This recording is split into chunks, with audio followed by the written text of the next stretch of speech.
In this video, we're going to learn how to repair a drop stitch, and I thought it might help to start with this sample piece of hand knitting I have that has bigger stitches so you can see a little bit more easily. So pretend this is in your cylinder, kind of sitting in the cylinder like this, so this part is down in the center, and your needles would come up through here all the way along, right? Then each of these stitches would be on a needle. And this is where we have dropped a stitch off the needle. And so the first thing I want you to note is how we get these ladders of stitches. And these are the ones that we need to re-knit. Just conceptually, it's very easy to do that. This is the stitch that we've caught. It started to unravel. It would keep unraveling all the way to the bottom of your project if we don't correct it. So you can't just ignore it. You have to go back and fix it. So you would pick up this first stitch, and then basically we have to re-knit the ladders one at a time. So you have to pull the loop through the previous stitch. So I'm going to reach into the previous stitch, get the next ladder, and pull it up. Okay, and one more, reach into the stitch, get the next ladder, and pull it up. And you can see that by doing that, you can completely repair it so you can't even tell that there was ever a problem. That's what we're going to learn how to do next on your cylinder. Here you can see where I have dropped the stitch, and it's already gone back a couple of rows, so I have a couple of ladders here. So to stop it from running, I put my finger on it next, and you can reach in with your loom tool and try to pick up that stitch, but I usually go in with tweezers and try to grab it. Okay, so now I've got a hold of it.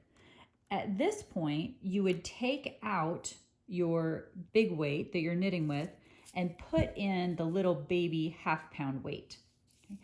You need a little bit of tension in your cylinder, otherwise other stitches can drop off, but if you have all of the weight, then that can actually cause more stitches to unravel. So the next thing to do is we're going to try to insert the latch tool into the stitch. Okay. Push forward, make sure we didn't split the stitch. There we go. So you can see now that I have my stitch picked up. It's on my latch tool, and then I have 3 ladders. Okay, it's very important your stitch needs to be underneath all the latches, all the ladders. So your stitch you've saved is on the latch hook, and the latch hook has to be going underneath all of these ladders, otherwise you won't be set up well. So the first thing to do is to push the latch tool forward so that the stitch you've saved is underneath the latch. And then you pull back and you're trying to get the first ladder to be above the latch. So you can lay them all down and then pick up all the extras with your loom tool. So you just have the one next ladder that you're ready to knit that's above the latch. Then you pull the latch tool back so that the latch closes, and you pull through that stitch. Now this step is very important. If you just push straight forward at this point, you can actually undo. You see how it's already trying to undo that stitch I just made. So you have to think about pulling up a little bit on the latch tool.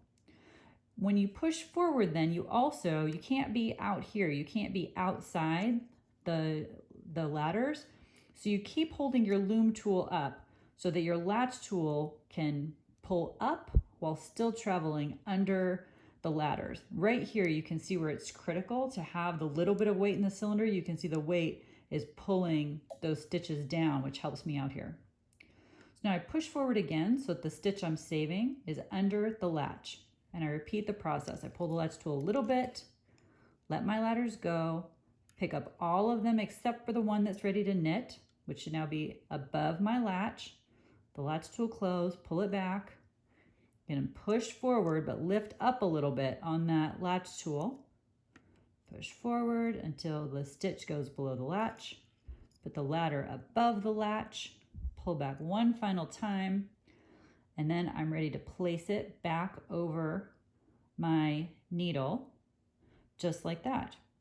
Now, very important at this point, you would take out the little weight and put your project weight back in, or you will lose more stitches.